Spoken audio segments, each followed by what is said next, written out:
सभी का स्वागत है। मैं हूं आपके साथ आरेंद्र। प्रधानमंत्री अपनी 3 देशों की महत्वपूर्ण यात्रा के तहत जापान से रवाना होकर पापुआ न्यू गिनी पहुंच गए हैं, जहां वो हिंद प्रशांत द्वीप सहयोग मंच की बैठक में हिस्सा लेंगे। क्या रहा जापान यात्रा में खास और क्या रहेगा आगे का एजेंडा, इस विषय पर आज हम करेंगे विस्तार से चर्चा। होगी बात गृह मंत्री अमित शाह के गुजरात दौरे की भी। बताएंगे G20 की बैठकों का किन किन शहरों में हो रहा है आयोजन, दिखाएंगे खबर मौसम के हाल की भी। इसके अलावा भी होगी देश दुनिया की हर जरूरी और महत्वपूर्ण खबर। शुरुआत हेडलाइंस के साथ। प्रधानमंत्री मोदी का पापुआ न्यू गिनी में प्रधानमंत्री जेम्स मारपे ने गर्मजोशी के साथ किया स्वागत। प्रधानमंत्री मोदी अपने समकक्ष मारपे के साथ सोमवार को संयुक्त रूप से तीसरे हिंद प्रशांत द्वीप सहयोग फोरम की बैठक की करेंगे मेजबानी। भारत के किसी भी प्रधानमंत्री की यह पहली पापुआ न्यू गिनी की यात्रा।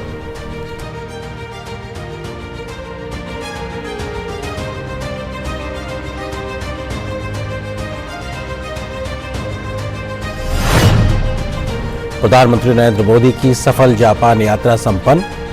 हिरोशिमा में पीएम मोदी ने G7 और क्वाड जैसी अहम बहुपक्षीय बैठकों में की शिरकत। प्रधानमंत्री ने विभिन्न देशों के प्रमुखों के साथ भी की द्विपक्षीय मुलाकातें। प्रधानमंत्री ने जापान की यात्रा को काफी सार्थक और उपयोगी बताया।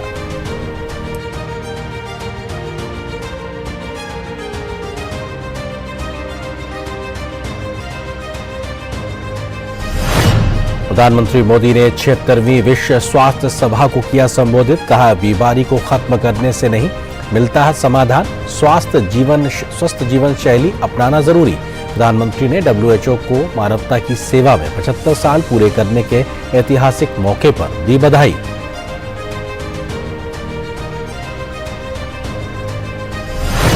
केंद्रीय गृह मंत्री अमित शाह ने गुजरात दौरे के दूसरे दिन रविवार को गुजरात को कई विकास परियोजनाओं का दिया तोहफा।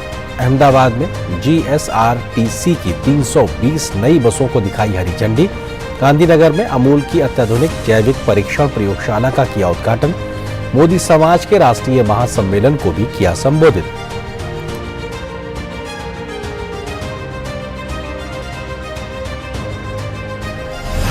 मुंबई में G20 पर्यावरण और जलवायु स्थिरता कार्य समूह की तीसरी बैठक शुरू। जुहू बीच पर चलाया गया बड़ा सफाई अभियान। कई केंद्रीय मंत्रियों, मुख्यमंत्री एकनाथ शिंदे और कई गणमान्य लोगों ने लिया हिस्सा। ओशन 20 डायलॉग का हुआ आयोजन। बैठक में समुद्री अर्थव्यवस्था पर होगी चर्चा।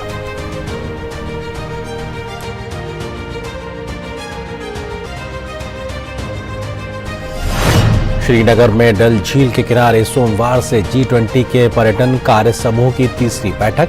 जम्मू कश्मीर की कला, संस्कृति, हस्तशिल्प, व्यंजन और विशिष्ट कृषि उत्पादों का लगाया जाएगा मेला।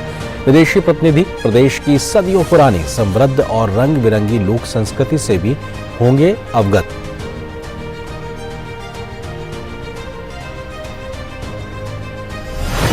₹2000 के नोट पर सोशल मीडिया पर कथित गलत सूचना के बीच SBI ने दिया स्पष्टीकरण।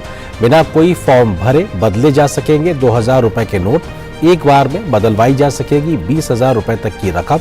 आधार कार्ड जैसी ID की अनिवार्यता को बताया भ्रामक।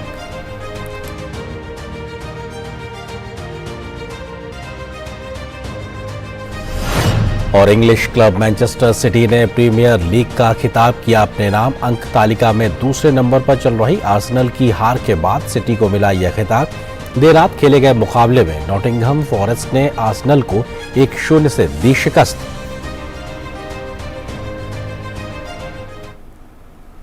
सुर्खियों के बाद में खबरों पर डालते हैं विस्तार से नजर। प्रधानमंत्री नरेंद्र मोदी जापान के सफल दौरे के बाद पापुआ न्यू गिनी पहुंच गए हैं। पापुआ न्यू गिनी में प्रधानमंत्री नरेंद्र मोदी हिंद प्रशांत द्वीप समूह मंच के तीसरे शिखर सम्मेलन की संयुक्त रूप से मेजबानी करेंगे। पीएम मोदी के दौरे में क्या रहेगा कुछ खास, आइए देखते हैं इस रिपोर्ट को।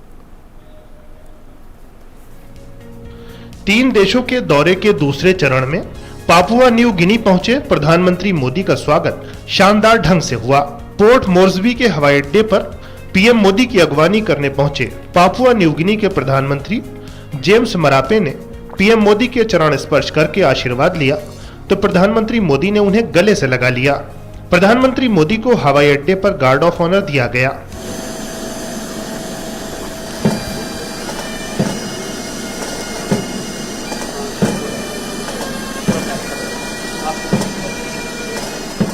प्रधानमंत्री मोदी के अभिनंदन के लिए कलाकारों ने भी अपनी मनमोहक प्रस्तुति दी।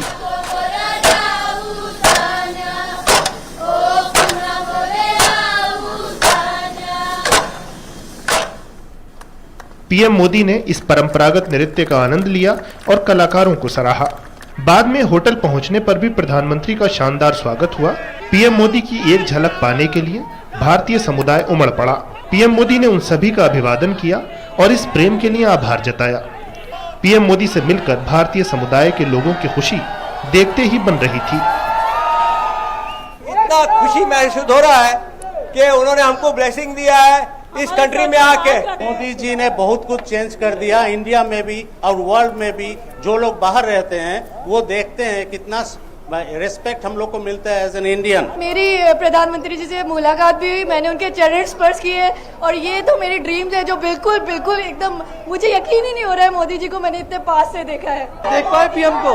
हाँ, देख पाए, कैसा लगा आपको? बहुत अच्छा लगा। बहुत अच्छा लगा। ये एक बहुत अच्छी अपॉर्चुनिटी है दोनों देशों के लिए साथ में आने का और बहुत कुछ नया करने के लिए। ये किसी भारतीय प्रधानमंत्री की पापुआ न्यू गिनी की पहली यात्रा है। भारत ने अप्रैल 1996 में पोर्ट मोर्सबी में अपना उच्चायोग खोला था। इससे पहले सुआ या कुआलालंपुर के जरिए पापुआ न्यू गिनी से राजनयिक संबंध कायम थे। पापुआ न्यू गिनी ने अक्टूबर 2006 में नई दिल्ली में अपने राजनयिक मिशन की स्थापना की थी। दोनों देशों के बीच मैत्रीपूर्ण संबंध हैं और राष्ट्रमंडल, कूटनिरपेक्ष आंदोलन और संयुक्त राष्ट्र जैसे अंतर्राष्ट्रीय मंचों पर दोनों देश निकटता से काम कर रहे हैं। फिपिक के तीसरे समिट का आयोजन यहां पापुआ न्यू गिनी में हो रहा है। आप देख सकते हैं जिस तरह हिंद महासागर और प्रशांत महासागर की लहरें आपस में मिलती हैं, उसी तरह आशा है कि भारत और पैसिफिक आइलैंड्स आपस में मिलकर सहयोग और विकास की नई परिभाषा लिखेंगे। प्रधानमंत्री मोदी पोर्ट मोर्सबी में हिंद प्रशांत द्वीप सहयोग मंच के तीसरे शिखर सम्मेलन की पापुआ न्यू गिनी के प्रधानमंत्री जेम्स मरापे के साथ सह मेजबानी करेंगे। 2014 में गठित मंच में हिंद प्रशांत द्वीप के 14 देश शामिल हैं। अपने दौरे पर प्रधानमंत्री मोदी पापुआ न्यू गिनी के प्रधानमंत्री, फिजी और न्यूजीलैंड के प्रधानमंत्री के साथ द्विपक्षीय बैठकें भी करेंगे। वे भारतीय समुदाय के लोगों से भी मुलाकात करेंगे। सुधाकर दास और शुभेंदु घोष के साथ ब्यूरो रिपोर्ट, डीडी न्यूज। तो कल प्रधानमंत्री का पापुआ न्यू गिनी में महत्वपूर्ण कार्यक्रम रहेगा और उसके पहले प्रधानमंत्री जापान में थे और वहां से वो पहुंचे हैं पापुआ न्यू गिनी। प्रधानमंत्री नरेंद्र मोदी ने अपने 3 देशों की यात्रा की शुरुआत जापान से की थी, जो कि बेहद सफल रही। इस यात्रा में प्रधानमंत्री मोदी ने जहां G7 क्वाड जैसे मंच पर अपनी बात रखी, तो तमाम विश्व नेताओं के साथ द्विपक्षीय मुलाकात में तमाम महत्वपूर्ण मुद्दों पर विस्तार से बात भी हुई। कैसी रही पीएम मोदी की जापान यात्रा, देखिए इस रिपोर्ट में। प्रधानमंत्री नरेंद्र मोदी अपनी 3 देशों की यात्रा में पापुआ न्यू गिनी पहुंच गए हैं, लेकिन प्रधानमंत्री मोदी ने अपनी यात्रा की शुरुआत जापान से की थी। जापान के प्रधानमंत्री ने प्रधानमंत्री मोदी को G7 बैठक में विशेष रूप से आमंत्रित किया था। जापान के हिरोशिमा में प्रधानमंत्री मोदी ने जहां G7 और क्वाड जैसी बहुपक्षीय बैठकों में शिरकत की, तो तमाम देशों के प्रमुखों के साथ द्विपक्षीय मुलाकातें भी की। हिरोशिमा पहुंचने पर जापानी प्रधानमंत्री ने पीएम मोदी का जोरदार स्वागत किया। प्रधानमंत्री मोदी ने G7 के 3 वर्किंग सत्र में शामिल हुए तो 10 सूत्रीय एजेंडा G7 सदस्य देशों के सामने रखा और ग्लोबल साउथ की आवाज को G7 के मंच पर बुलंद किया। As voice of global south, when you say voice of global south, in some manner these are individual voices, but in some manner this is also a voice of a collective, which is countries of the global south. And the whole objective of the Honorable Prime Minister was to listen to that voice and also in a way speak for that voice. Of course, as a member of Global South, we are one of them, but we are also a voice of Global South. So what did we hear? We heard very, very clearly that Global South needs development partnership template which does not burden them with debt. And you find a clear reflection of that in Honorable Prime Minister's intervention today when he spoke about developmental template. अपने 10 सूत्रीय एजेंडे में प्रधानमंत्री मोदी ने जिन बातों का जिक्र किया, उसमें समावेशी खाद्य प्रणाली का निर्माण, वैश्विक खाद्य आपूर्ति श्रृंखला को मजबूत करना, मिलेट्स पर फोकस करना, सस्ती स्वास्थ्य सेवा प्रणाली की स्थापना, उपभोक्तावाद से प्रेरित विकास मॉडल को बदलने पर जोर, फर्टिलाइजर के मुद्दे को राजनीति से दूर रखना जैसे मुद्दे शामिल रहे। भारत इस समय G20 की अध्यक्षता कर रहा है। ऐसे में G20 के अध्यक्ष के तौर पर G7 के मंच पर प्रधानमंत्री मोदी की मौजूदगी के मायने ही अलग थे। प्रधानमंत्री मोदी ने G7 देशों से G20 के एजेंडे के साथ तालमेल बिठाने और विश्व को बेहतरी के लिए काम करने की अपील की। हिरोशिमा में G7 बैठक से इतर क्वाड का चौथा शिखर सम्मेलन भी आयोजित हुआ। इस सम्मेलन में भारत, अमेरिका, जापान और ऑस्ट्रेलिया के प्रमुखों ने इंडो पैसिफिक को खुला, मुक्त और समावेशी बनाए रखने की अपनी प्रतिबद्धता को दोहराया, तो जलवायु परिवर्तन से लेकर स्वास्थ्य, शिक्षा, ढांचागत विकास और तकनीकी सहयोग जैसे मुद्दों पर मिलकर काम करने की बात कही। क्वाड समूह इंडो पैसिफिक में शांति, स्थिरता और समृद्धि सुनिश्चित करने के लिए एक महत्वपूर्ण प्लेटफॉर्म के रूप में स्थापित हुई है। इसमें कोई संदेह नहीं है कि इंडो पैसिफिक क्षेत्र में वैश्विक व्यापार, इनोवेशन और विकास का इंजन है। हम एकमत हैं कि इंडो पैसिफिक की सुरक्षा और सफलता केवल एक क्षेत्र के लिए नहीं बल्कि पूरे विश्व के लिए महत्वपूर्ण है। रचनात्मक एजेंडा के साथ साझा लोकतांत्रिक मूल्यों के आधार पर हम आगे बढ़ रहे हैं। साझा प्रयासों से हम फ्री, ओपन और इंक्लूसिव इंडो पैसिफिक के हमारे विजन को प्रैक्टिकल डायमेंशन दे रहे हैं। Climate action, disaster management, strategic technologies, reliable supply chain, health security, maritime security, counter terrorism जैसे महत्वपूर्ण क्षेत्रों में हमारा सकारात्मक सहयोग बढ़ रहा है। मेरा मानना है कि क्वाड वैश्विक भलाई, मानव कल्याण, शांति और समृद्धि के लिए निरंतर प्रयत्न करता रहेगा। प्रधानमंत्री ने अपने जापान दौरे में जहां G7 और क्वाड जैसे बहुपक्षीय मंच पर भारत की बात सामने रखी, तो इन बैठकों से इतर प्रधानमंत्री मोदी ने तमाम विश्व नेताओं से द्विपक्षीय मुलाकात भी की। प्रधानमंत्री नरेंद्र मोदी ने जापान के प्रधानमंत्री फूमियो किशिदा के साथ द्विपक्षीय बैठक की। दोनों नेताओं ने G20 और G7 प्रेसिडेंसी के प्रयासों के तालमेल के तरीकों पर चर्चा की। प्रधानमंत्री मोदी ने अमेरिका के राष्ट्रपति जो बाइडेन के साथ द्विपक्षीय मुलाकात की और आपसी हितों के कई मुद्दों पर चर्चा की। इससे पहले भी G7 के एक सत्र में जो बाइडेन द्वारा प्रधानमंत्री मोदी के साथ मुलाकात की तस्वीरें और जो बाइडेन द्वारा प्रधानमंत्री मोदी की तारीफ चर्चा का विषय बनी रही। प्रधानमंत्री नरेंद्र मोदी ने फ्रांस के राष्ट्रपति इमैनुअल मैक्रों के साथ द्विपक्षीय बैठक की। इस दौरान बेस्टिल दिवस के लिए प्रधानमंत्री मोदी की आगामी फ्रांस यात्रा पर चर्चा हुई। प्रधानमंत्री नरेंद्र मोदी ने हिरोशिमा में यूक्रेन के राष्ट्रपति व्लादिमीर ज़ेलेंस्की से भी मुलाकात की। पिछले साल यूक्रेन पर रूसी हमले के बाद राष्ट्रपति ज़ेलेंस्की की प्रधानमंत्री मोदी से ये पहली मुलाकात थी। पीएम मोदी ने यूक्रेन संकट को मानवीय संकट करार दिया और भारत की ओर से हर संभव मदद की बात कही। यूक्रेन में चल रहा युद्ध पूरे विश्व के लिए बहुत बड़ा मुद्दा है। पूरे विश्व पर इसके अनेक प्रकार के प्रभाव भी पड़े हैं, लेकिन मैं इसे राजनीति या अर्थव्यवस्था का मुद्दा नहीं मानता। मेरे लिए यह मानवता का मुद्दा है, मानवीय मूल्यों का मुद्दा है और मैं आपको विश्वास दिलाता हूं कि इसके समाधान के लिए भारत और निजी रूप से मैं स्वयं हमसे जो कुछ भी हो सकता है हम अवश्य करें। प्रधानमंत्री नरेंद्र मोदी ने जर्मनी के चांसलर ओलाफ शोल्ज, ब्रिटेन के प्रधानमंत्री ऋषि सुनक, इंडोनेशिया के राष्ट्रपति जोको विडोडो, संयुक्त राष्ट्र और यूरोपीय संघ के प्रमुखों के साथ मुलाकात की, तो साथ ही ब्राजील के राष्ट्रपति लुइस इनासियो लुला डी सिल्वा, इंडोनेशिया के राष्ट्रपति जोको विडोडो और वियतनाम के प्रधानमंत्री फाम मिन चिन के साथ द्विपक्षीय वार्ता की। प्रधानमंत्री मोदी ने कोरिया के राष्ट्रपति यून सुक इयोल से द्विपक्षीय वार्ता की, तो अपने वियतनामी समकक्ष फाम मिन चिन के साथ भी मुलाकात की। इन तमाम द्विपक्षीय मुलाकातों में प्रधानमंत्री मोदी ने जहां सभी देशों से आपसी हित के मुद्दों पर बात की, तो वैश्विक और क्षेत्रीय मसलों पर भी चर्चा हुई। अपनी जापान यात्रा के दौरान प्रधानमंत्री नरेंद्र मोदी अन्य वैश्विक नेताओं के साथ हिरोशिमा पीस मेमोरियल में एटमी हमले में मारे गए लोगों को श्रद्धांजलि देने भी पहुंचे, तो आंगतुक पुस्तिका पर अपने विचार भी साझा किए। पीएम मोदी ने हिरोशिमा में महात्मा गांधी की प्रतिमा का अनावरण किया। ये प्रतिमा हिरोशिमा के आ बॉम्ब डोम स्मारक के पास स्थित है। विश्व शांति के संदेश के लिहाज से इस जगह का चयन भी खास है। प्रधानमंत्री के जापान दौरे में जहां कूटनीतिक बैठकों का सिलसिला देखने को मिला, तो हर बार की तरह इस बार भी प्रधानमंत्री मोदी को भारतीय समुदाय के लोगों की ओर से जबरदस्त स्वागत भी किया गया।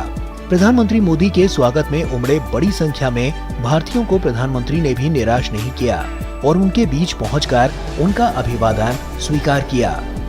जापान दौरे में प्रधानमंत्री ने जहां भारत के पक्ष को दुनिया के सामने मजबूती के साथ रखा, तो विश्व शांति से लेकर वैश्विक चुनौतियों के समाधान का रास्ता भी दिखाया। प्रधानमंत्री ने हिरोशिमा में G7 शिखर सम्मेलन में शिरकत करते हुए इस बात पर जोर दिया कि ग्लोबल साउथ की नीड्स, उनकी समस्याएं, उनकी कंसर्न्स, उनकी एस्पिरेशंस को ग्लोबल एजेंडा का हिस्सा बनाना बहुत जरूरी है। वहीं विश्व नेताओं के साथ अपनी बायलैटरल मुलाकातों के दौरान प्रधानमंत्री ने इस बात पर जोर दिया कि भारत वो सब करेगा जो एक पीसफुल, स्टेबल और प्रॉस्परस दुनिया के लिए जरूरी है। कैमरामैन के राणा के साथ Amritpal Singh, DD news, Hiroshima. और वहीं प्रधानमंत्री नरेंद्र मोदी के ऑस्ट्रेलिया दौरे को लेकर भी तैयारियां जोर शोर से जारी हैं। यह यात्रा ऑस्ट्रेलिया के प्रधानमंत्री एंथनी अल्बनीज के भारत दौरे के कुछ ही समय के अंतराल पर हो रही है और इस मौके पर दोनों ही नेता एक विशाल कम्युनिटी इवेंट को सिडनी में संबोधित भी करेंगे, उसमें शामिल भी होंगे। हमारी संवाददाता मेघना देव के ऑस्ट्रेलिया में भारत के उच्चायुक्त मनप्रीत बोहरा से प्रधानमंत्री मोदी के सिडनी दौरे पर खास बातचीत की, क्या कुछ कहा, आइए आपको सुनाते हैं। अपने 3 देशों की यात्रा के आखिरी पड़ाव में प्रधानमंत्री नरेंद्र मोदी ऑस्ट्रेलिया आएंगे और प्रधानमंत्री अल्बनीजी के साथ द्विपक्षीय वार्ता करेंगे। इस पर अधिक बातचीत के लिए हमारे साथ जुड़ रहे हैं ऑस्ट्रेलिया में भारत के उच्चायुक्त Manpreet Bohra ji. Thank you so much sir, हमसे बात करने के लिए, डीडी न्यूज से बात करने के लिए। क्या कुछ रहेगा ये जो पूरा विजिट है उसमें, इसके बारे में? बहुत बड़ा समारोह होगा जहां की एक बहुत बड़ी तादाद में कम्युनिटी एकत्रित होगी और प्रधानमंत्री जी, दोनों प्रधानमंत्री वहां जाएंगे और एक मीटिंग, वार्तालाप जो है वो दोनों प्रधानमंत्रियों के बीच में होगा। वो बहुत सारे बिजनेस लीडर्स के साथ यहाँ पर मुलाकात करेंगे, उनके साथ सोच विचार करेंगे कि कैसे भारत और ऑस्ट्रेलिया में जो है हमारा जो निर्यात है, हमारा जो आयात है, हमारा जो इन्वेस्टमेंट, सब कुछ जो है आगे बढ़े। ऑस्ट्रेलिया की कई यूनिवर्सिटीज हैं जो भारत में कैंपस सेटअप करने में दिलचस्पी दिखा रही हैं। उसमें जो द्विपक्षीय वार्ता है, क्या उसमें इस ऊपर बातचीत होगी कि एजुकेशन को और ज्यादा किस तरीके से कॉपरेशन को बढ़ाएं? नई शिक्षा नीति आई है, हम कोशिश कर रहे हैं कि विदेश की जो विश्वविद्यालय हैं वो इंडिया में आए, वहां पर कैंपसेस खोलें। सो एक मैं बड़ा गर्व महसूस करता हूं कि उनमें से पहली 2 यूनिवर्सिटीज जो हैं वो दोनों ऑस्ट्रेलिया से हैं, डीकन यूनिवर्सिटी और वुलंगडोंग यूनिवर्सिटी। मुझे पूरा यकीन है कि आते दिनों में हम देखेंगे कि और भी ज्यादा नए छोर से शिक्षा का आपस में संबंध बढ़ रहे हैं।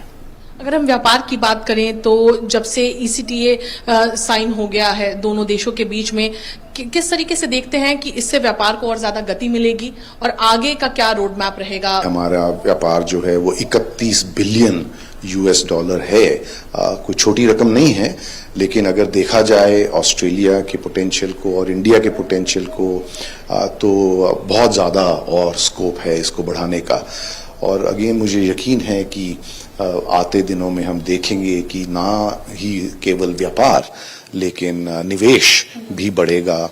एक तरीके से देखें तो प्रधानमंत्री नरेंद्र मोदी की जो सिडनी यात्रा रहेगी द्विपक्षीय तौर पर बहुत अहम रहेगी और उसके साथ ही जो भारतीय जो ऑस्ट्रेलिया में रह रहे हैं, जो बहुत बड़ा डायस्पोरा ऑस्ट्रेलिया में रह रहा है, वो बड़ी संख्या में कम्युनिटी इवेंट में शामिल होने वाला है, जहां दोनों ही लीडर्स प्रधानमंत्री नरेंद्र मोदी और प्रधानमंत्री अल्बनीजी साथ मंच पर नजर आएंगे लोगों को संबोधित करते हुए।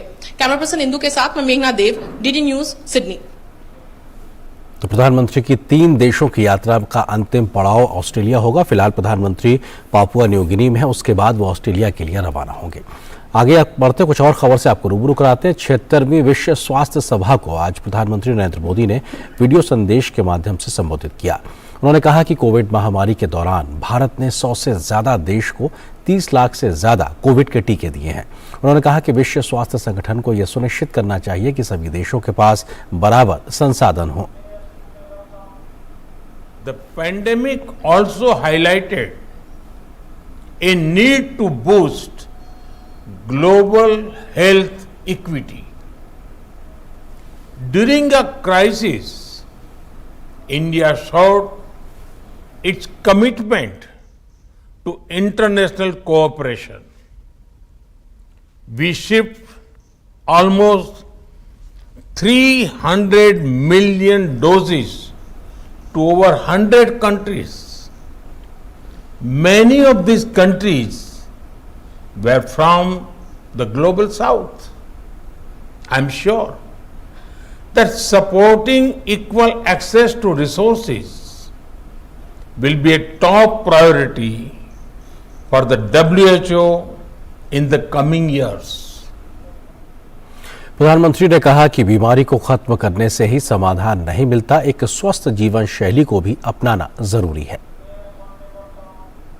India's traditional wisdom says that the absence of illness is not the same as good health. We must not only be free from illness, but also go one step forward towards wellness. Traditional systems such as yoga, Ayurveda, and meditation address physical, mental, and social aspects of health. और फिलहाल bulletin में एक छोटे से break के लिए रुकते हैं।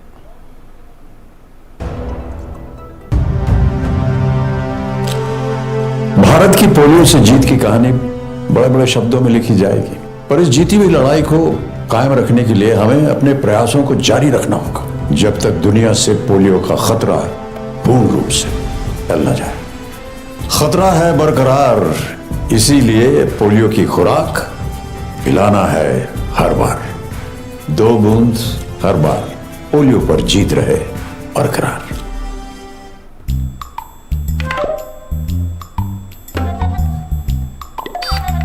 आप पूरी तरह स्वस्थ रहना चाहती हैं या कुछ कम? पूरी तरह। तो खरीदते समय पूरी बात देखिए ना, +F का निशान। +F? रोज के खाने में कई पौष्टिक तत्वों की कमी रह ही जाती है, जिसका असर हमारे शरीर, दिमाग और उसकी वजह से पढ़ाई, रोजी रोटी, तरक्की हर चीज पे पड़ता है। आपकी भी। इतना खाता हूँ तब भी कमी? संपूर्ण पोषण की। इसलिए आटा, चावल, नमक, तेल और दूध खरीदते समय प्रोडक्ट पे +F के निशान पे नजर रखिए। इनमें विटामिन और आयरन जैसे तत्व नियमित और बारीक मात्रा में डाले जाते हैं, इसलिए देखने, पकाने के तरीके और स्वाद में कोई फर्क ही नहीं। कोई फर्क ही नहीं है तो डालते ही क्यों है? सिर्फ एक चीज पे बहुत फर्क पड़ता है, सेहत पे। Better nutrition for a better life. Start using products with +F logo from today.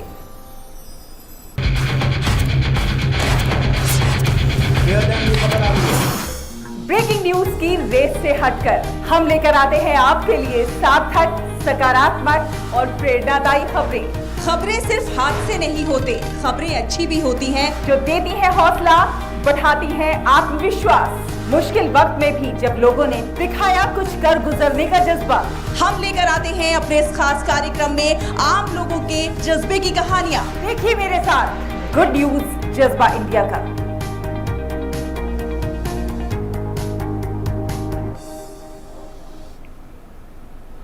और ब्रेक के बाद रुक करते कुछ और महत्वपूर्ण खबरों की ओर। गृह मंत्री अमित शाह गुजरात दौरे पर हैं, जहां उन्होंने राज्य को कई विकास परियोजनाओं की सौगात दी है। अमित शाह ने 320 नई बसों को हरी झंडी दिखाई तो अमूल फेड डेयरी की अत्याधुनिक ऑर्गेनिक परीक्षण प्रयोगशाला का भी लोकार्पण किया है। गृह मंत्री अमित शाह ने अपने संबोधन में कांग्रेस को जमकर घेरा तो कांग्रेस द्वारा ओबीसी समाज की अनदेखी का भी आरोप लगाया है। केंद्रीय गृह मंत्री अमित शाह ने रविवार को गुजरात को कई विकास परियोजनाओं का तोहफा दिया। अमित शाह ने अहमदाबाद में राज्य सड़क परिवहन निगम की 320 बसों को झंडी दिखाकर रवाना किया।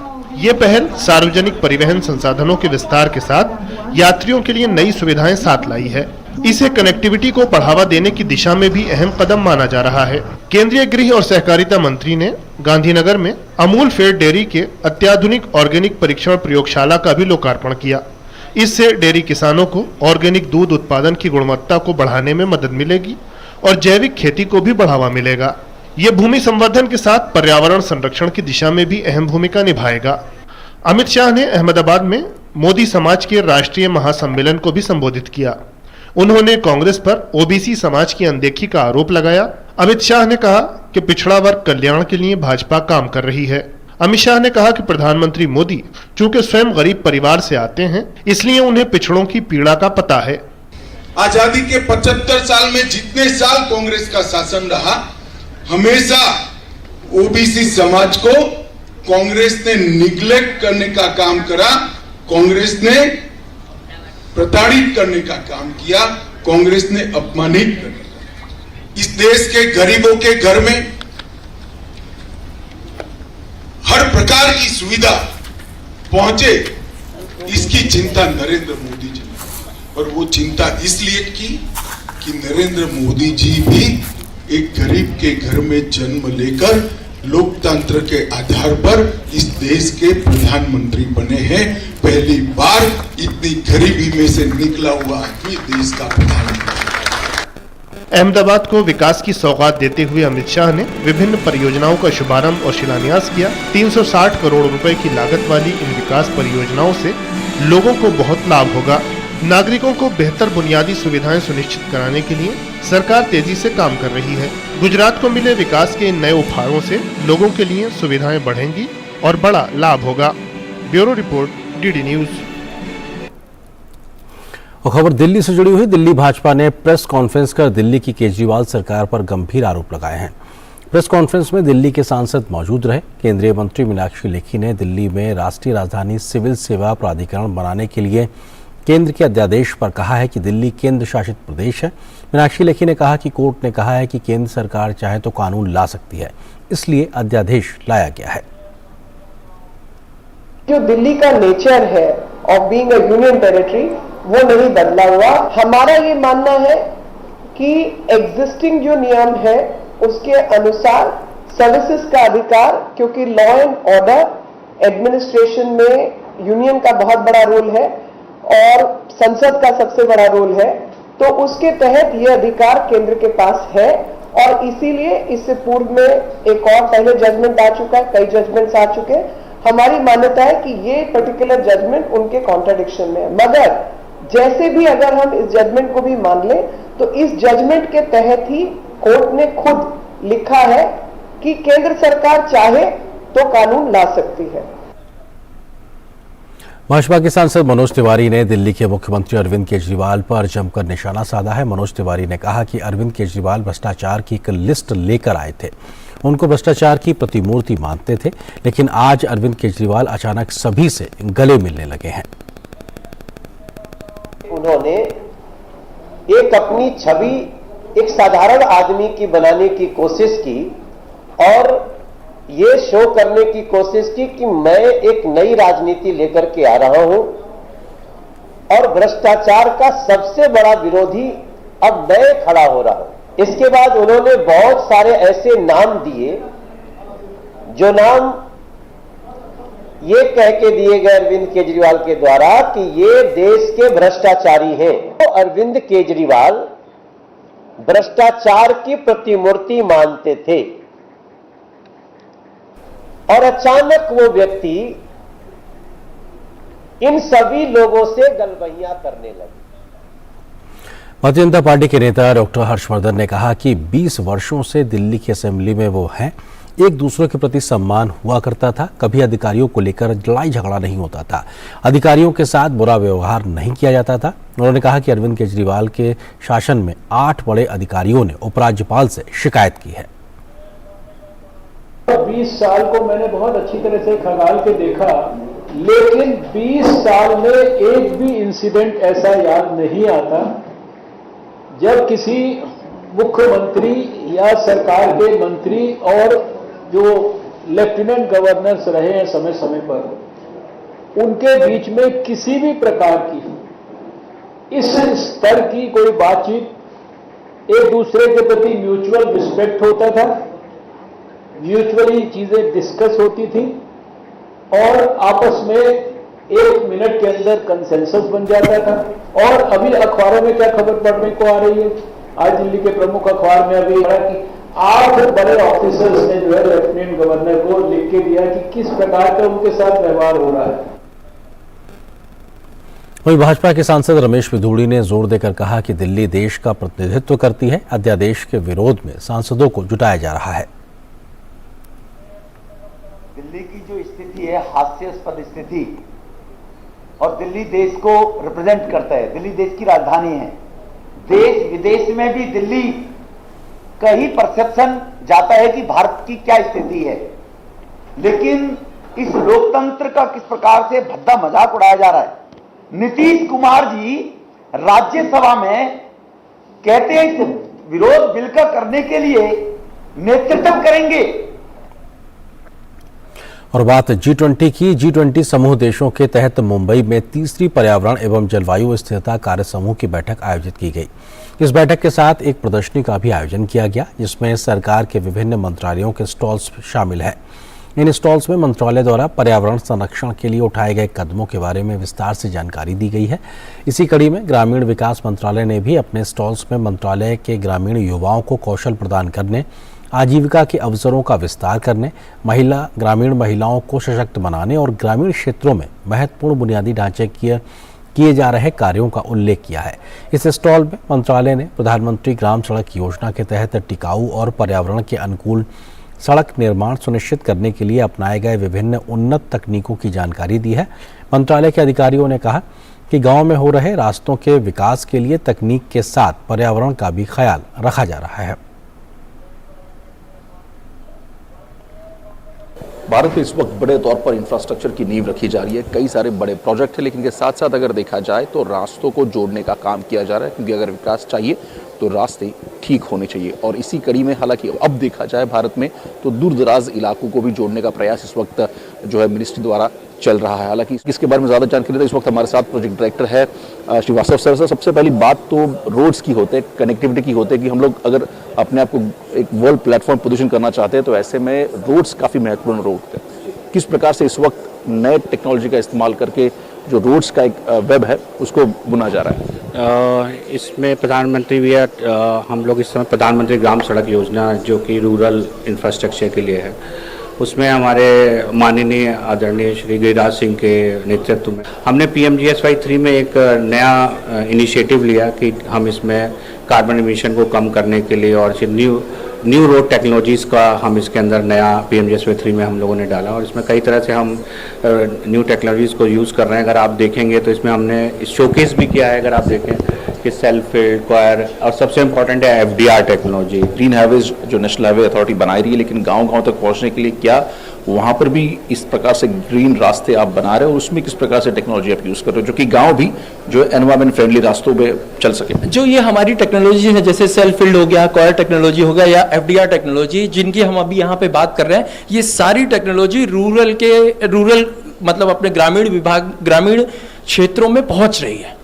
ये जो यहाँ पे शोकेस की गई है वो सारी ग्रामीण क्षेत्रों में पहुंच रही है और इन नई टेक्नोलॉजी को प्रमोट करके जो एनवायरनमेंट सेविंग है उसमें जो हाईवेज में यूज हो रही है वो तो हो ही रही है, बट हम लोग ग्रामीण रास्तों में भी इसको यूज कर रहे हैं। जिस प्रकार से हमने देखा कि जो तीसरी मीटिंग हालांकि मुंबई में इस वक्त हो रही है एनवायरनमेंट सस्टेनेबल क्लाइमेट के, इसमें यहाँ पर अगर देखा जाए G20 के कई सारे देश जो मेंबर कंट्रीज यहाँ पर आ चुके हैं और इस प्रकार से जिस प्रकार से भारत में विकास तो हो रहा है, लेकिन साथ ही साथ अगर बात करें एनवायरनमेंट का भी ख्याल रखा जा रहा है, फिर चाहे वो एनवायरनमेंट में इंफ्रास्ट्रक्चर डेवलपमेंट की बात करें उस पर भी ज़्यादा फोकस दिया जा रहा है, जो भारत को एक वर्ल्ड प्लेटफॉर्म पर अगर देखा जाए तो किस प्रकार से कार्बन न्यूट्रल करता हुआ दिखाई दे रहा है।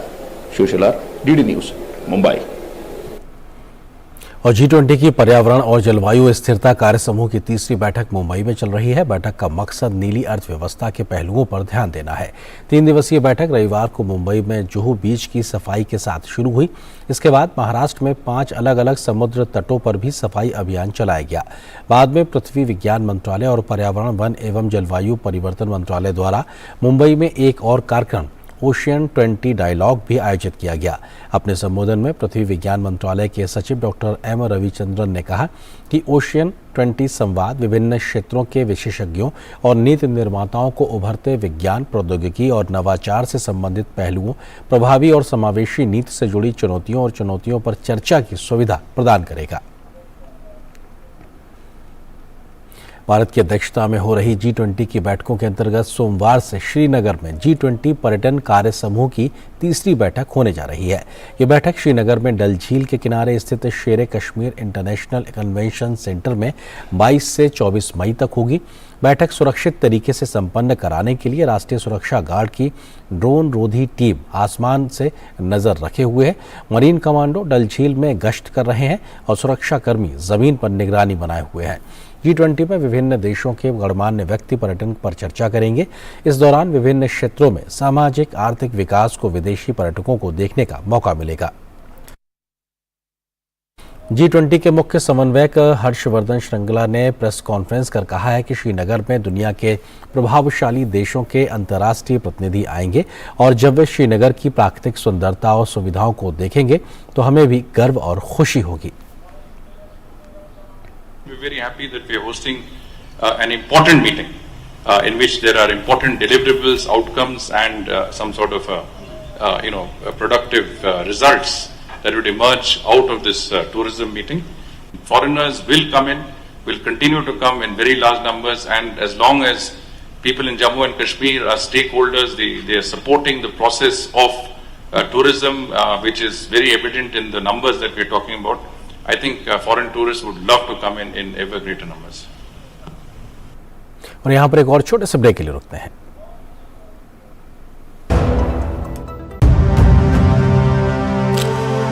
भारत की पोलियो से जीत की कहानी बड़े बड़े शब्दों में लिखी जाएगी, पर इस जीती हुई लड़ाई को कायम रखने के लिए हमें अपने प्रयासों को जारी रखना होगा जब तक दुनिया से पोलियो का खतरा पूर्ण रूप से फैल न जाए।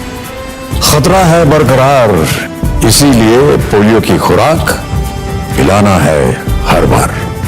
2 बूंद हर बार, पोलियो पर जीत रहे बरकरार। और ब्रेक के बाद न्यूज नाइट में आज की बड़ी खबर पर चर्चा, क्योंकि प्रधानमंत्री 3 देशों की यात्रा पर हैं। जापान के सफल दौरे के बाद इस वक्त प्रधानमंत्री पापुआ न्यू गिनी पहुंच चुके हैं और उसके बाद ऑस्ट्रेलिया का उनका दौरा होगा। किस प्रकार से ये बेहद खास होगा और क्या कुछ है खास, इसी से जुड़ा है आज का हमारा विशेष भी। हिंद प्रशांत क्षेत्र में सहयोग पर पीएम मोदी का जोर, यानी सहयोग बढ़ाने पर प्रधानमंत्री का जोर है। इस विषय पर बात करने के लिए 2 बहुत ही खास मेहमान मेरे साथ मौजूद हैं। उनका परिचय आपसे कराते हैं। मेरे साथ दिलीप सिन्हा जी मौजूद हैं, पूर्व वरिष्ठ राजनयिक हैं। इसके अलावा प्रोफेसर अरविंद कुमार जी हैं, जो कि इंटरनेशनल स्टडीज सेंटर से ताल्लुक रखते हैं, JNU से। आप दोनों का सर बहुत बहुत स्वागत है। एम्बेसडर सिन्हा, शुरुआत आपसे ही, क्योंकि प्रधानमंत्री अब इस वक्त पापुआ न्यू गिनी पहुंच चुके हैं। जापान के दौरे के बाद में प्रधानमंत्री इस छोटे समुद्रीय द्वीप देश पहुंचे हुए हैं, जिसके बारे में बहुत ज्यादा जानकारी मतलब एक आम भारतीय को नहीं है।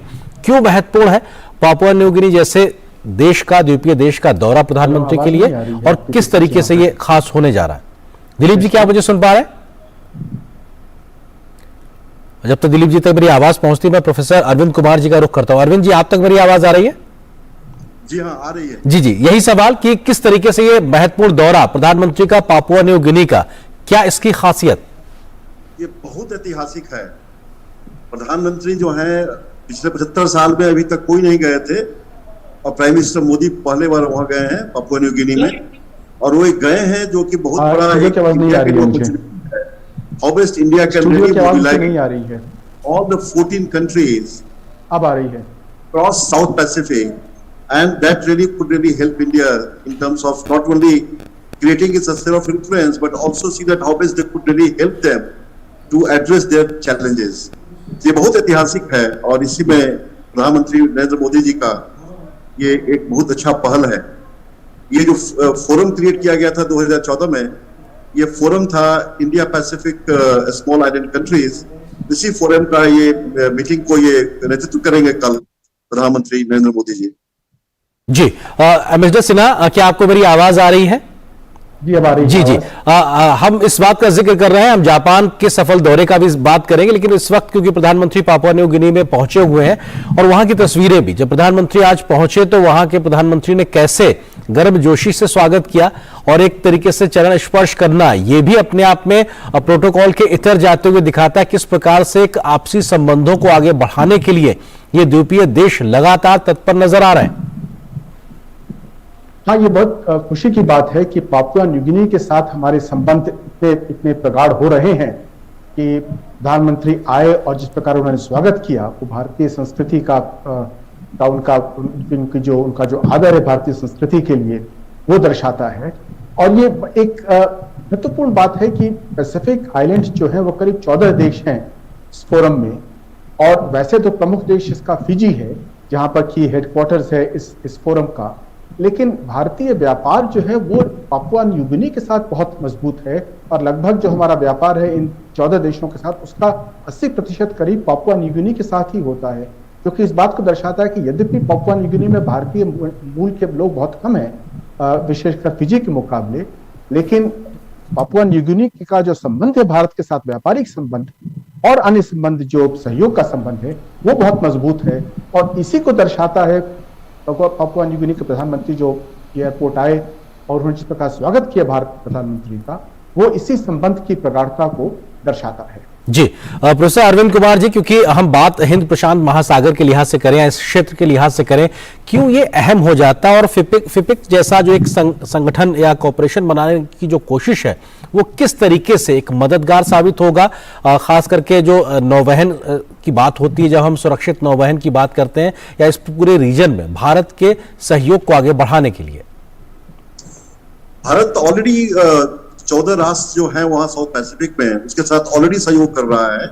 ये 2014 से हुआ है स्टार्ट, और अभी जो वहाँ जो प्लानिंग जो है भारत का कि कैसे ये 14 देश जो है वहाँ पैसिफिक स्मॉल आइलैंड नेशंस जो हैं उनके साथ कैसे ये अपना एक बायलैटरल लेवल पे पूरा एक संबंध कायम करे, और उसी में 3-4 मेजर प्रोजेक्ट जो इंडिया का प्लानिंग है, एक तो ऑलरेडी चल रहा है वो मरीन बायोलॉजी पे है, एक इनका है हेल्थ केयर पे, एक है promoting education in all the 14 countries, और एक बहुत इंपॉर्टेंट है that is again addressing the issues of climate change. ये चारों मुद्दे पर जो है ये forum for India Pacific small island countries के साथ जो बात हो रही है उसी पे कल इस पे विस्तार से बात होगी।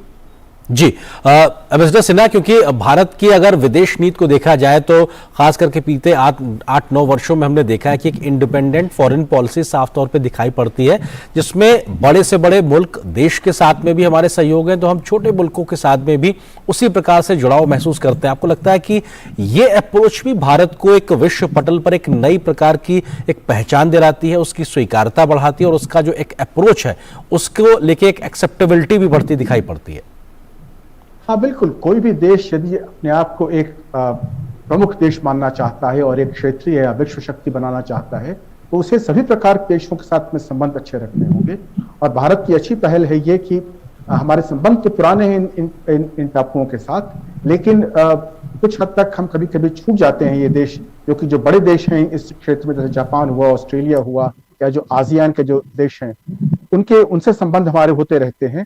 लेकिन ये जो आइलैंड, छोटे छोटे आइलैंड्स हैं जो कि बहुत ही महत्वपूर्ण हैं, विशेषकर जब हम बात करते हैं एक मुक्त इंडो पैसिफिक की, उसमें इन छोटे देशों का जो रोल है वो बहुत महत्वपूर्ण हो जाता है। और ये जरूरी है कि इन देशों को भी हम साथ लेकर चलें और इनके साथ जो हमारा सहयोग होना चाहिए व्यापार के क्षेत्र में, या फिर जो हम सहयोग दे सकते हैं, जो सहायता दे सकते हैं इनको, और इनके साथ हम एक कोऑपरेशन का एक संबंध स्थापित कर सकते हैं, वो बहुत महत्वपूर्ण है, ताकि ये देश भी समझें कि भारत एक क्षेत्रीय शक्ति है इस इलाके में और उनके संबंध भारत के साथ अच्छे होने चाहिए। इसलिए अभी तक हम विशेषकर फिजी के साथ अपने संबंध बढ़ाना चाहते थे, लेकिन अब पापुआ न्यू गिनी के साथ और जो अन्य छोटे राष्ट्र हैं इस इलाके में उनके साथ भी अपने संबंध बढ़ा रहे हैं, ताकि हमारी नौसैनिक जो प्रेजेंस है वो इस क्षेत्र में बढ़े और हमारा व्यापार भी इन क्षेत्रों के साथ मजबूत हो। जी, क्योंकि एक खुले मुक्त नौवहन की जब बात लगातार होती है तो जिक्र क्वाड का भी आता है। प्रोफेसर कुमार, आपको लगता है कि हमने देखा कि जापान की सफल यात्रा के समय प्रधानमंत्री का क्वाड के मंच पे तमाम अन्य 3 सहयोगी राष्ट्रों के प्रमुखों के साथ बैठना और इंडो पैसिफिक को लेकर भी स्पष्ट तौर से अपनी स्पष्टता जाहिर करना, आपको लगता है कि वो एक संदेश भी महत्वपूर्ण तरीके से गया है, खास करके उन विस्तारवादी सोच वाले देशों के सामने जो इस प्रकार की सोच से एक अलग सोच रखते हैं? एक चीज तो बहुत क्लियर हो गया है कि भारत की भूमिका जो है पूरे विश्व लेवल पे, वो भूमिका जो है पूरे विश्व भारत को देख रहा है, कैसे भारत रिस्पॉन्सिबिलिटी को एज्यूम करे और पूरे वर्ल्ड अफेयर्स को एड्रेस करे। ये तो हो गया है। G7 on the sidelines of G7 जो इनका जितना मीटिंग जो हुआ प्रधानमंत्री जी का, वो मीटिंग ये दर्शाता है कि भारत की भूमिका फ्यूचर में तो बढ़ेगी ही, और अभी जो एक बेस जो मिला है भारत को, that how slowly and steadily India can become a part of agenda setting, और वो एजेंडा सेटिंग जो इंडिया को करना है उसका पूरा सपोर्ट पूरे विश्व का इंडिया को मिल रहा है।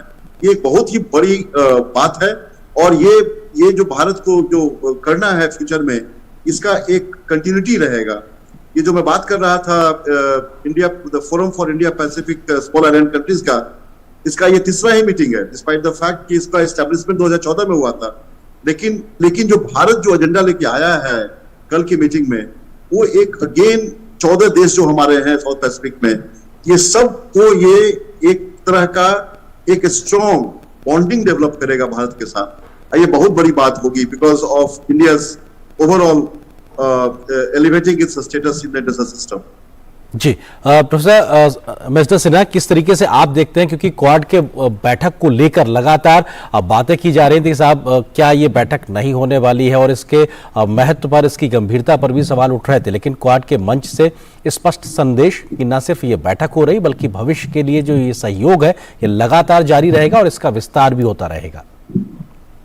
ये जो 2 बैठकें हुई जापान में, एक तो G7 की और दूसरी क्वाड की, वो अपने आप में बहुत महत्व रखती हैं, क्योंकि आज विश्व में 2 प्रमुख तनाव के क्षेत्र हैं, एक यूरोप में यूक्रेन और दूसरा पूर्वी एशिया में ताइवान और साउथ चाइना सी का।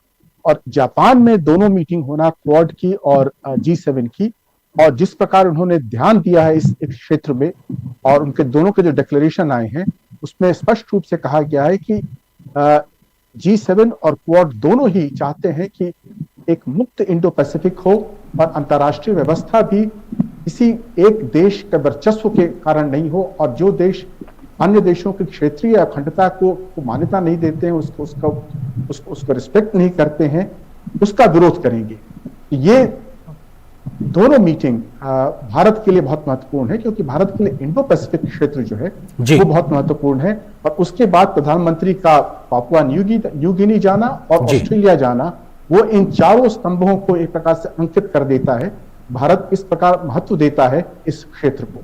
जी, प्रोफेसर अरविंद कुमार जी, एक छोटा सा जवाब आपसे चाहूंगा। आपको लगता है कि G20 की अध्यक्षता के तौर पे, अध्यक्ष के तौर पर प्रधानमंत्री मोदी का G7 के मंच पे जाना और साफ तौर से ये कहना कि साहब हम दोनों जो ग्रुप है इनको तारतम्यता बनाकर विश्व की भलाई के लिए काम करना होगा, खास करके ग्लोबल साउथ को लेकर, ये भी एक स्पष्ट संदेश कम से कम प्रधानमंत्री ने जापान यात्रा में दिया है?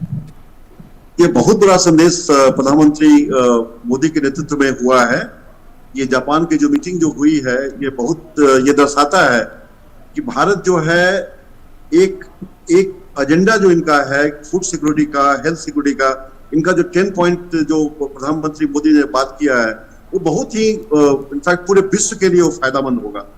और मोर इम्पोर्टेंटली जो 2 कंट्री जो हैं, चाइना और रशिया, जो अभी के कॉन्टेक्स्ट में G7 के अगेंस्ट में देखे जाते हैं, उसको भी भारत जो है कैसे एड्रेस किए, और G7 के मीटिंग में जो डिस्कशन जो भी हुआ उस थ्रेट के मामले में भारत का जो है डायलॉग एंड डिप्लोमेसी के through how the things can get resolve, ये भारत का बहुत बड़ा एक योगदान माना जाएगा। और ऑब्वियसली G20 का जो नेतृत्व भारत कर रहा है, इसमें भारत की जो भूमिका है जी, और G7 की जो भूमिका है, G7 is a part of G20, इसमें बहुत बड़ा एक भारत का योगदान हुआ है। जी, मिस्टर सिन्हा, एक छोटा सा जवाब। आपसे लगता है कि जो यूक्रेन के राष्ट्रपति, उनके साथ भी मुलाकात प्रधानमंत्री की और स्पष्ट संदेश शांति का, ये भी दुनिया के सामने स्पष्टता से गया है? बिल्कुल भारत ने जो जो जो जो रुख अपनाया है वो है कि भारत चाहता है कि युद्ध समाप्त हो और भारत यूक्रेन को सभी प्रकार की मानवीय सहायता देने को तैयार है और वो सहायता पहुंचा भी रहा है यूक्रेन को, ताकि भारत एक शांति के प्रस्ताव के रूप में, शांति के एक शक्ति के रूप में वहां पर अपने को रखना चाहता है। बिल्कुल, और शायद इसीलिए भारत की बढ़ती वैश्विक भूमिका और बढ़ती स्वीकार्यता वैश्विक मंच पर इस बात का परिणाम है कि प्रधानमंत्री मोदी की यात्रा जापान की सफल रही और आगे के चरण में भी उसी प्रकार की हमको तस्वीरें देखने को मिल रही। बहुत शुक्रिया आप दोनों मेहमानों का हमारे साथ जुड़ने के लिए। फिलहाल वक्त इतनी ही इजाजत दे रहा, आप दोनों का बहुत बहुत शुक्रिया। यहाँ पर एक छोटे से ब्रेक के लिए रुकते हैं, बहुत जल्द हाजिर होते हैं, कुछ और महत्वपूर्ण खबरों से आपको रूबरू कराएंगे। आपकी जिंदगी में कौन जीतता है, दिल या दिमाग? दिमाग समझा रहा है घी तेल कम खाओ, तंदुरुस्त रहोगे, पर दिल ललचा रहा है। अंकल जी रोज पराठे दबाते हैं, कुछ नहीं हुआ। दिमाग बनाता है कल को ऐसी बीमारियां हो गई कुछ खा ही ना पाओ तो क्या फायदा, इसलिए आधे लड्डू से काम चलाओ। पर दिल जिद करता है खाऊंगा तो पूरा ही। इसलिए सोचिए आपकी जिंदगी में हर दिन कौन जीतता है, क्योंकि तंदुरुस्ती दिल से ज्यादा दिमाग का खेल है।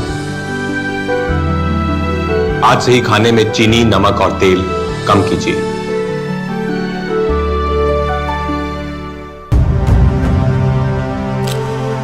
भारत की पोलियो से जीत की कहानी बड़े बड़े शब्दों में लिखी जाएगी, पर इस जीती हुई लड़ाई को कायम रखने के लिए हमें अपने प्रयासों को जारी रखना होगा जब तक दुनिया से पोलियो का खतरा पूर्ण रूप से टल न जाए।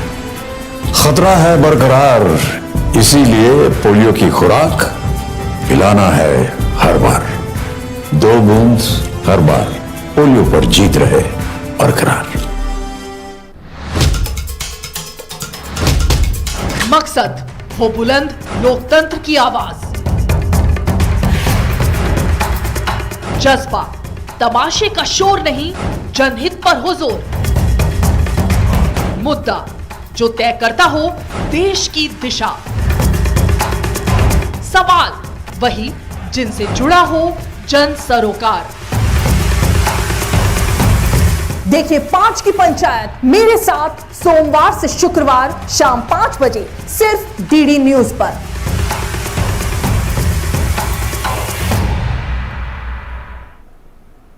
और ब्रेक के बाद कुछ और महत्वपूर्ण खबरें। स्टेट बैंक ऑफ इंडिया यानी SBI ने स्पष्ट किया है कि एक समय में 20,000 रुपए की सीमा तक के 2,000 रुपए के मूल वर्ग के बैंक नोटों के विनिमय की सुविधा बिना किसी पर्ची की मांग के दी जाएगी। यह स्पष्टीकरण सोशल मीडिया पर कथित गलत सूचना के बीच आया है कि 2,000 रुपए के नोटों को बदलने के लिए आधार कार्ड जैसी ID जमा करने के एक फॉर्म को भरना होगा। SBI ने साफ तौर से इसको मना किया है कि किसी भी प्रकार की पर्ची की जरूरत नहीं है, किसी प्रकार के आइडेंटिफिकेशन की जरूरत नहीं है। यह भ्रामक खबर सोशल मीडिया पर चल रही है, इसको SBI ने खंडन किया है।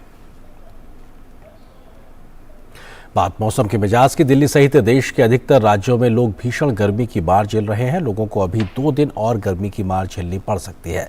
छत्तीसगढ़ और झारखंड के लोगों को 21 से 23 मई के बीच भीषण गर्मी की मार झेलनी पड़ सकती है।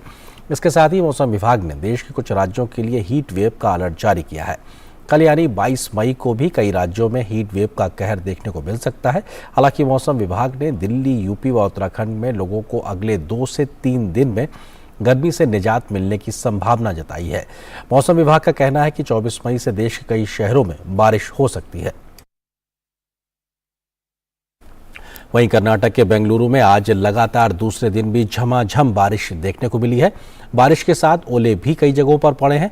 बेमौसम हुई झमाझम बारिश से जनता को गर्मी से थोड़ी राहत मिली है। और यहां पर एक और छोटे से ब्रेक के लिए रुकते हैं। प्रधानमंत्री श्री नरेंद्र मोदी की अगुवाई में देश को खुले में शौच से मुक्त बनाने के लिए 2014 में आरंभ किया गया स्वच्छ भारत मिशन न केवल एक जन आंदोलन बना, बल्कि इसे विश्व की बड़ी व्यवहार परिवर्तन योजना का गौरव भी मिला। स्वच्छ भारत मिशन ग्रामीण की अपार सफलता के बाद जरूरत थी इस परिवर्तन को स्थायी बनाने की, और इस लक्ष्य को हासिल करने के लिए स्वच्छ भारत मिशन के दूसरे चरण यानी कि ODF+ की शुरुआत की गई। साथियों, खुले में शौच से मुक्ति के बाद अब दायित्व और बढ़ गया है। देश को ओडीएफ के बाद ओडीएफ प्लस बनाने के लक्ष्य पर काम चल रहा है। अब हमें कचरे से कंचन बनाने का काम को तेज करना है। पूरे देश में ओडीएफ प्लस या संपूर्ण स्वच्छता पर खास ध्यान दिया जा रहा है। स्वच्छता केंद्रित जागरूकता अभियानों के द्वारा जन जन तक स्वच्छता की सीख, पेंटिंग और फिल्म मेकिंग जैसे नए और रोचक तरीकों से पहुंचाई जा रही है। देश में स्वच्छता संवाद कार्यक्रमों का आयोजन किया गया, जिनमें लोगों ने पूरे उत्साह के साथ हिस्सा लिया और प्लास्टिक कचरे से देश को मुक्त कराने की शपथ ली। जैविक कचरे के निपटान और उससे अतिरिक्त आमदनी पाने के बारे में भी लोगों को जागरूक किया जा रहा है, जिससे बड़ी संख्या में लोग गोबर धन योजना से जुड़ रहे हैं और गोबर से बायोगैस एवं जैविक खाद के उत्पादन को बढ़ावा मिल रहा है। जैविक और रिसाइक्लेबल कचरे को अलग रखने और उसके उपचार पर विशेष ध्यान दिया जा रहा है। ग्रे वाटर प्रबंधन के अंतर्गत लाखों की संख्या में सोख्ता गड्ढों का निर्माण किया जा रहा है। इसके अलावा पुराने एक गड्ढे वाले शौचालयों को रेट्रोफिट करके 2 सोख्ता गड्ढों वाले शौचालयों में बदला जा रहा है और मल प्रबंधन पर भी विशेष ध्यान दिया जा रहा है। देश भर में लोगों का उत्साह और जन भागीदारी इस बात का प्रमाण है कि आत्मनिर्भरता का ये मॉडल लोगों तक पहुंच रहा है और हमारे गांव ओडीएफ से ओडीएफ प्लस की ओर अग्रसर हो रहे हैं।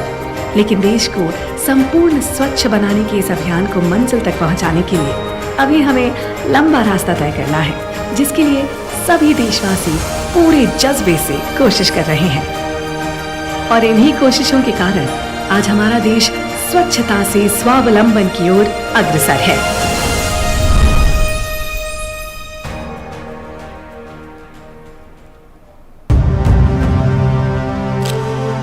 भारत की पोलियो से जीत की कहानी बड़े बड़े शब्दों में लिखी जाएगी, पर इस जीती हुई लड़ाई को कायम रखने के लिए हमें अपने प्रयासों को जारी रखना होगा जब तक दुनिया से पोलियो का खतरा पूर्ण रूप से फैल न जाए।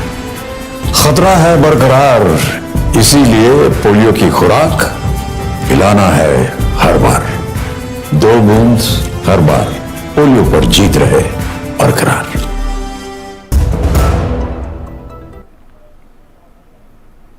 और खबर खेल से जुड़ी हुई। इंग्लिश क्लब मैनचेस्टर सिटी ने प्रीमियर लीग का खिताब अपने नाम कर लिया है। मैन सिटी को यह खिताब अंक तालिका में दूसरे नंबर पर चल रही आर्सेनल की हार के बाद मिला। दरअसल देर रात खेले गए एक मुकाबले में नॉटिंघम फॉरेस्ट ने आर्सेनल को 1-0 से हरा दिया। उसके बाद यह फैसला देखने को मिला।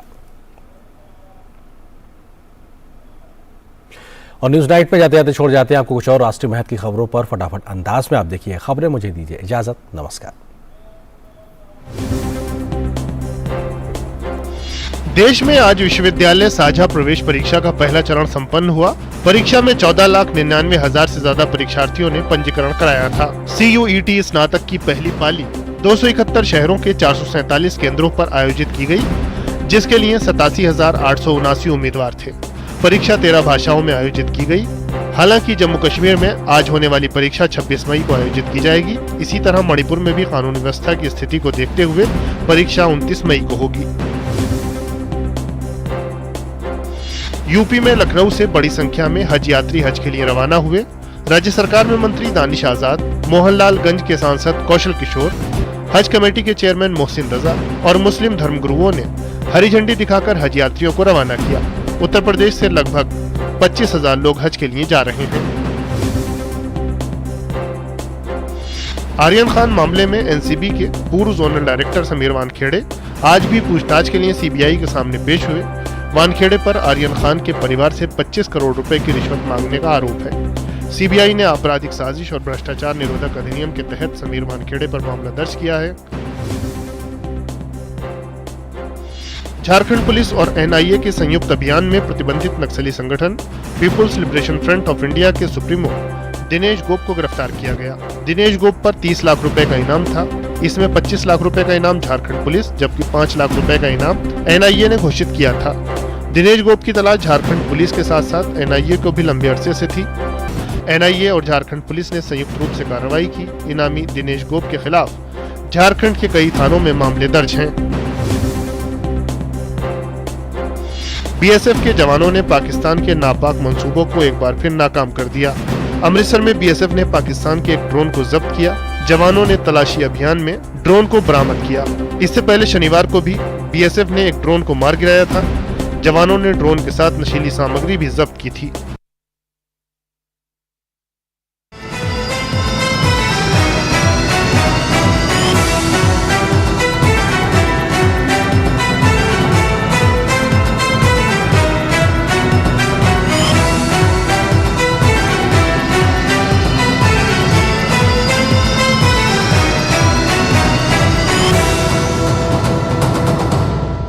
न्यूज नाइट के प्रायोजक थे LIC, हर पल आपके साथ, और वंडर सीमेंट, जब दिल में हो जज्बात तभी होती है एक परफेक्ट शुरुआत।